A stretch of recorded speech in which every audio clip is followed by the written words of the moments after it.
Welcome back to the program. It's the Vicki McKenna Show. And standing by from Consumer Research, consumerresearch.org, it's America's oldest consumer protection agency, is Will Hild to talk about a deep dive report that Consumer Research just did on nonprofit hospitals using their tax status, our money, to push the wokest of woke agendas. Will, it's great to have you on the program. Thank you for joining me. So glad to be with you. So I also want to point out that everyone should sign up for your automatic text messages that are the woke alert text messages. They will tell you about companies that are refusing to abandon their political inclinations, pushing a woke agenda, so you can make a better informed choice as a consumer. But tell me about this report here. You're talking about nonprofit hospitals, which I don't even know how they can get away with calling themselves nonprofits, but they're utilizing their tax status and American tax dollars to push some of the craziest stuff. What did you find out? That's exactly right. Well, we started by looking into some of the hospitals like Cleveland Clinic, Vanderbilt University Medical Center, and Henry Ford Health over the last few months. And what we found was absolutely startling. You have hospital systems that are focused not on patient care, but on things like DEI, both for employees and for even patients, changing the way they treat patients based on their race or skin color, prioritizing one race over another. You have them spending large amounts, boondoggle levels of money on so-called green projects. And then last, but certainly not least, one of the worst things you could possibly do in this world, a lot of them have been victimizing children with this so-called gender-affirming care, sex change surgeries. I call it child mutilation. That's certainly what the president now believes that it is, which is fantastic. We're glad there's some attention on this.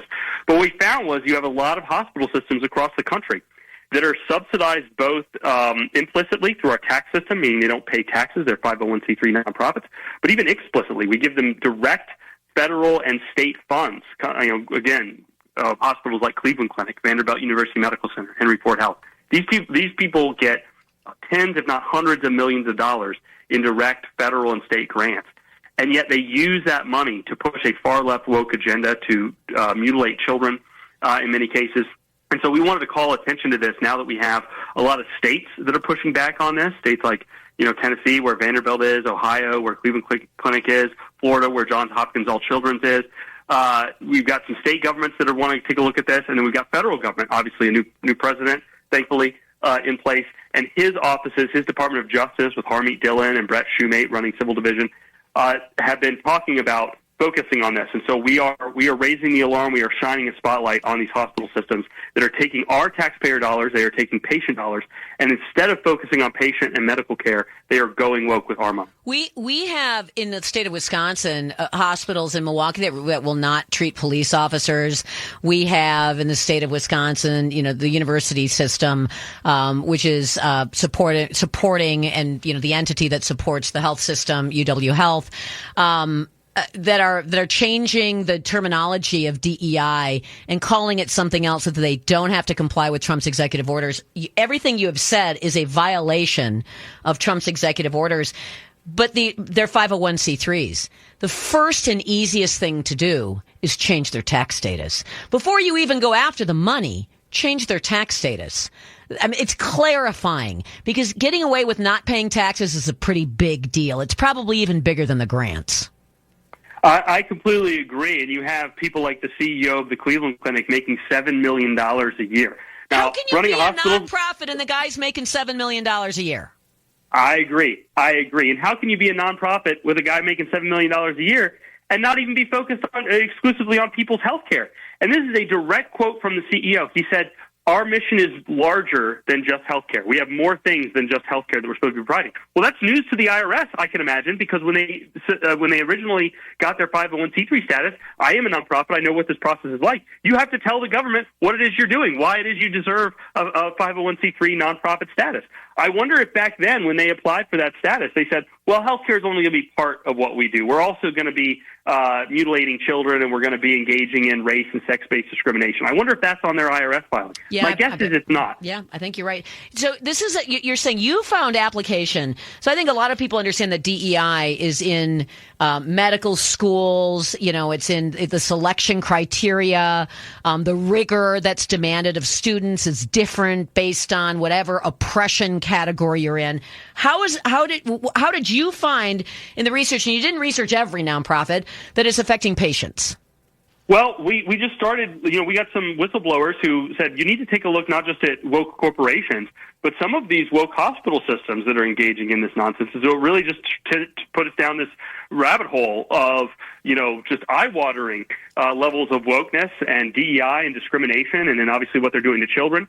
It's just absolutely abominable. And so we started looking from hospital system to hospital system, and we found case after case after case of hospitals not focused on patient care, not focused on living up to their nonprofit status, but instead engaging in far-left woke ideology, cozying up to woke activists and woke politicians, instead of making sure that they were providing the best patient care. Okay. And in the cases of some of these hospitals, our bread and butter is going after woke corporations. And I've seen a ton of woke corporations discriminate in terms of hiring and promotion internally, meaning the staff are discriminated against. One of the most startling things I found was at Cleveland Clinic, they had special programs like the Minority Stroke Center and a Minority Men's Health Program that were just for people of a certain race. So now you're talking about using DEI to discriminate in the way you treat patients. Yes. I've never seen a corporation treat its customers differently based on race. That is a next level, and especially in something as important as healthcare. The idea that would be discriminating based on skin color or genitalia is just insane. Well, and so you mentioned Cleveland Clinic. Cleveland Clinic is one of those hospitals that people seek out. They're considered an expert hospital. They're a research hospital.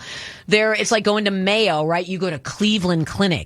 It's famous. It is. I mean, it used to be famous and widely, globally respected as a healthcare institution. And now you're saying, they're saying, okay, you're black, you're white, or you're an oppressor and you're oppressed. Therefore, you get specialty, exceptional care for your condition. But you, oppressor white guy, sorry about that, man. That's what you just said. Whether that's how they explicitly define it or not, they're basically saying we give special care and better care based on skin color. Yeah, that's exactly right. And there's no way around it. DEI is inherently racially discriminatory. There's no way to do non-discriminatory DEI. And we're seeing, unfortunately, we saw this even during COVID. This is a different health system that in Boston that it announced that they were going to triage who got the vaccines kind of before that short period before it, whether you took the vaccine or not became very controversial. But during that short period, they announced that they were going to triage who got the first doses of the vaccine based on quote unquote historical disadvantages. In other words, they were going to say that if you came from a certain ethnic group, they were going to put you to the front of the line for getting treatment, which is just insane and a violation of the Hippocratic Oath. So any hospital doing DEI is extremely suspect. In addition to treating patients differently, you got to remember: do you really want your doctor picked because of the color of their skin? Or do you want them to find the absolute best doctors they can find to treat you? I don't know about you, but I would much rather have somebody chosen because of their competence and their skill rather than their race. So you also don't want DEI in hiring and promotion. Even if you're one of the people that are supposedly being discriminated in favor of. Do you really want to walk into a hospital and think that your doctor got the job because of their race or sex? That's not. That is not a good way to judge a doctor. Oh gosh, no. Which is why I say I'm screening doctors based on their age, and anybody under 50, I'm going to be highly suspicious of, because I'm worried that they have come through a woke medical system, or they've been so indoctrinated that that's all they care about, and I may be treated differently and more poorly. We saw at UCLA in the medical students, the training of the medical students, that you had the DEI candidates were not passing the basic tests to get to the next step of medical school. 50% of them were failing those tests, and they were being advanced, and they are doctors now, Will. They are now treating patients, and they weren't getting the basic questions to move on to the next unit in their year of medical school. They weren't even getting those right. So it is, I think it is completely consumed all of healthcare at this point, and I don't know how to unpack it. How do you do it? Cancel their 501c3 status for one. Certainly. I think that we've seen the template for what the federal government can do, what the Trump administration could do based on the way they've treated Harvard and Columbia for their anti-white and anti-Semitic behavior. I think you need to be looking at whether they should be receiving federal funds at all, and I certainly think pulling their C3 status. If any organization, certainly a hospital system, is not focused on patient care but is instead focused on DEI, i.e. violating people's civil rights through racial discrimination, they should not have C3 status. And so I think you're exactly right. I think this warrants an investigation. I think people like Brett Shoemate, who is thankfully just confirmed as the head of DOJ's Civil Division, and Harmeet Dillon, who's the head of the Civil Rights Division, they should be looking into these hospitals. In fact, we sent letters about these 5 hospital systems to both of those individuals when we launched this consumer warning earlier this week. We did it also at the state level. The states have a role in this investigations as well, but we need somebody to look into this. A lot of this stuff was on their website. I mean, this wasn't like we had to get secret documents from some sub-basement where they admit that they're racially discriminating. A lot of the stuff came from their own websites, and in the case of both Cleveland Clinic and Vanderbilt, once we started publicizing it, they started rapidly deleting things from their website. In the case of Cleveland Clinic, at the same time, they were threatening us legally, sending us a cease and desist, threatening to sue us if we continued to say what we knew was to be the truth. They were deleting the web pages that proved we were right. Now, obviously, we have copies of them, so right. No big deal. But with Vanderbilt, they were putting everything through behind a password-protected website. So all of a sudden you needed a password to get to their DEI page, which just shows that they know what they're doing is wrong. You don't have to put, that kind of stuff behind a password protected page if you're following Amen. the law. So you can't delete the Wayback Machine.